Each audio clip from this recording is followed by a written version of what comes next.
साथियों नमस्कार। अभी आपके बीच में आने का केवल कारण इतना मात्र है कि अभी देख रहा हूँ कि ग्रुप में बहुत तेज़ी से वायरल हो रहा है एक न्यूज़, एक ऑर्डर जिस पे लोग बातें कर रहे हैं कि आपके मामले पर high court Allahabad high court bench ने स्टे लगा दिया है। तो आपको बताना चाहता हूँ कि इस प्रकार का कोई उसमें स्टे नहीं है। वो 4 तारीख की सुनवाई का ऑर्डर है, जिसमें स्पष्ट कहा गया है कि आप 69,000 के अबव एक भी पद फिलअप नहीं कर सकते हैं। तो यही ऑर्डर आपका हाई कोर्ट बेंच लखनऊ में भी आया है और वही सेम ऑर्डर इलाहाबाद बेंच में भी आया है। तो जो ये स्टे वाली बात है, ये पूरी तरह से कोरी अफवाह है और ये बात पहले भी हो चुकी है, अभी भी हो रही है और लास्ट सुनवाई में भी माननीय जस्टिस राजन राय ने भी यही बात कही कि आप 69,000 शिक्षक भर्ती में जो बच्चों का चयन हो गया है गलत तरीके से, उनको बाहर करते हुए एक एफिडेविट लगाइए और इनको आप चयनित कर लीजिए। तो इसमें कौन सी स्टे वाली बात आ गई? और जो चमन चूतिया टाइप के लोग, हालांकि मैं कभी कहता नहीं हूँ लेकिन आज मजबूर हो कहने के लिए, ये कह रहे हैं कि भर्ती पे स्टे आया है, 6800 स्वाहा हो जाएगी, 6800 सूजी है क्या? तो उनको बता दूं कि तुम्हारे मम्मी के नाचने पे नहीं आई है लिस्ट, ये तुम्हारी बहन ने डांस किया है कि उनके मुजरे पर ये लिस्ट आ गई है। एक बात कान खोल के सुन लो, 27-21 की लड़ाई लड़ रहे हो, लड़ो और हम भी उसमें साथ देंगे, क्योंकि बहुत सारे हमारे भाई बहन हैं जिनको नौकरी मिलनी चाहिए थी, नहीं मिल पाई है और उम्मीद करूंगा कि मिले भी। लेकिन अगर 27-21 का उद्देश्य केवल मात्र 6800 को स्वाहा कराना, 6800 को रोकना और झूठी अफवाह फैलाना है, तो एक बात कान खोल के सुन लो कि अगर तुम लिख सकते हो तो हम आकर कूट भी सकते हैं, क्योंकि हम लोग लिखने वाले लोग नहीं हैं, ज़मीन पे काम करने वाले लोग हैं।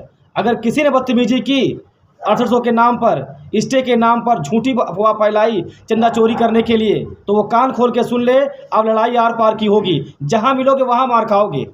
एक बात कान खोल के सुन लो, बहुत बड़ा अंग्रेजी पढ़ने वाले हो, गोला करके दिखा रहे हो, कहाँ लिखा है स्टे? उसमें कौन कह रहा है स्टे हो गया है?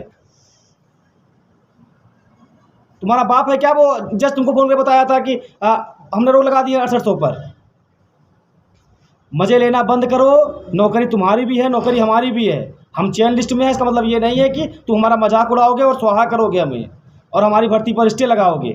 वो तुम्हारे बाप की औकात नहीं है, और किसी की बहन के और किसी की माँ के नाचने पर लिस्ट नहीं आई है। वो हमारा खून पसीने की लिस्ट है, हमारी मेहनत और कमाई है वो लिस्ट, और उस कमाई को हम ऐसे गंवाने नहीं देंगे। उसके लिए अगर मरने पर उतारू हैं तो मारने पर उतारू हैं। कोई बदतमीजी किया चाहे वो अपना हो चाहे पराया हो, वो लात खाएगा एक दिन, नोट कर लीजिए इस बात को।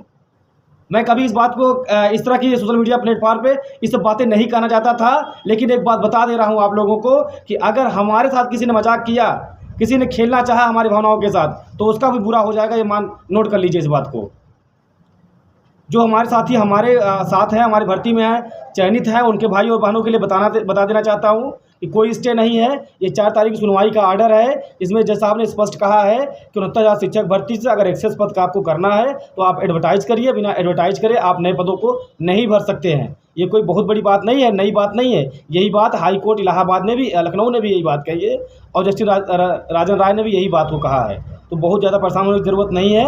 ये सरकार का काम है कि वो एडवर्टाइज़ करती है कि नहीं करती है, उनको निकालती है कि नहीं निकालती है, हमारा उससे कोई लेना देना नहीं होना चाहिए। लेकिन जो लोग खुशी हो रहे हैं, जो मजाक कर रहे हैं, 27-21 की लड़ाई लड़ रहे हो सालों, अगर तुमको 6800 नहीं मिलेगी, तुमको कहाँ से मिल जाएगी? तो फिर तुम क्यों नहीं बैठ जाते घरों में कि हमें 1 रुपये चंदा नहीं चाहिए? अब हम लड़ाई बंद कर रहे हैं कि अगर इनकी स्टे हो गई, इनको नौकरी नहीं मिलेगी, तो तुमको कहाँ से नौकरी मिलेगी? फिर लड़ाई क्यों लड़ रहे हो तुम?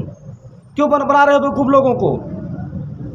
अगर 27-21 का उद्देश्य 6800 का रोकना है तो एक बात कान खोल के सुन लो, वो पिछली सरकार नहीं रोक पाई हमको लड़ने से और जीतने से, तुम्हारी क्या बिसात है? हम लड़ने वाले लोग हैं, लिखने वाले लोग नहीं हैं। जिस दिन तुम्हारी औकात पर आ जाएंगे ना, बहुत बुरा हो जाएगा।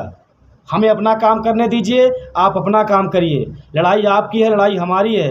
लेकिन एक बात स्पष्ट कर देना चाहता हूँ, कोई भी हो, कोई मतलब कोई भी हमारी इमोशंस के साथ, भावनाओं के साथ अगर खिलवाड़ किया, आपने मजाक किया, तो ये मान चलिए कि आपकी सेहत के लिए सही नहीं होगा, क्योंकि यह लिस्ट हमारे खून पसीने और मेहनत की कमाई है।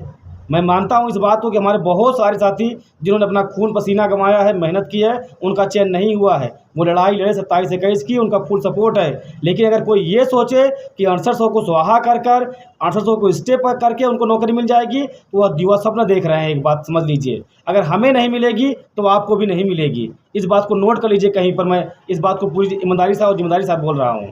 तो आप अपना काम करिए, हमें हमारा काम करने दीजिए। जो लोग खुशी हो रहे हैं, मज़े ले रहे हैं कि 6800 पे स्टे हो गया, 6800 को नौकरी नहीं मिलने वाली है, अब एक बात बताइए, हमें नहीं मिलेगी तो आपको मिल जाएगी क्या? आपका उद्देश्य 27 अगस्त का उद्देश्य केवल इतना रह गया है क्या कि 6800 लोगों को रोक देना है नौकरी से, उनको नौकरी नहीं करने देंगे? एक बात कान खोल के सुन लीजिए, मैं इस बात को आपको आज बता दे रहा हूँ सोशल मीडिया प्लेटफार्म पर कि सभी लोग ईमानदारी से मेहनत करिए, लड़ाई लड़िए। अगर नौकरी लेनी है तो 6800 के बारे में सोचना बंद कर दीजिए। वो हमारा काम है, वो हमारी मेहनत से आई है, उसका अच्छा बुरा भला हम जानते हैं और हम लड़कर उसको भी ले लेंगे। लेकिन तुम साले तब भी वही कर रहे थे, आज भी यही कर रहे हो और आगे आने वाले समय भी यही करोगे। धन्यवाद।